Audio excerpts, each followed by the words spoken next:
மாதிரி நீங்கள் ரெடி பண்ணி வச்சிட்டிங்கன்னா உங்கள் குழந்தைங்க கேட்குறப்பெல்லாம் நீங்கள் நிறைய கொடுக்கலாம். அதுவும் உங்களுக்கு பிடிச்சமான ஒரு டேஸ்ட்டில் உங்கள் கையால் செஞ்சு கொடுக்கலாம். அம்மா என்ன சும்மா தானே பிளாண்டி எப்படி பண்ண பார்க்கலாம் வாங்க. ஒரு எக்கை நல்லா பீட் பண்ணிக்கோங்க. இதோட ஒரு கப் அளவுக்கு ப்ரௌன் சுகர் இல்லை நாட்டு சக்கரை ஆட் பண்ணி நல்லா சுகர் நல்லா டிசால்வ் ஆகிற அளவுக்கு நல்லா விஸ்க வச்சு நல்லா பீட் பண்ணிக்கோங்க. அரை கப் அளவுக்கு மெல்ட் பண்ண பட்டர் நல்லா ஆறுனதுக்கு அப்புறமா ஆட் பண்ணி விஸ்க வச்சு நல்லா பீட் பண்ணிக்கோங்க. இதோட அரை கப் அளவுக்கு மைதா, பிஞ்ச் ஆஃப் சால்ட், அரை டீஸ்பூன் அளவுக்கு பேக்கிங் பவுடர் அதையும் ஆட் பண்ணி விஸ்க வச்சு நல்லா மிக்ஸ் பண்ணிக்கோங்க.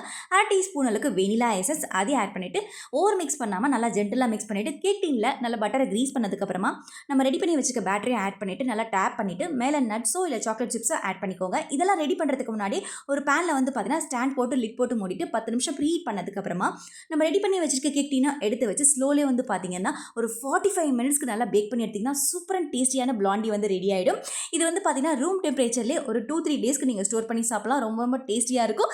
இப்போ சொல்லுங்கள், அம்மானா சும்மா தானா? கண்டிப்பாக ட்ரை பண்ணி பாருங்கள். சுவைக்கான தேடல் தொடரட்டும்.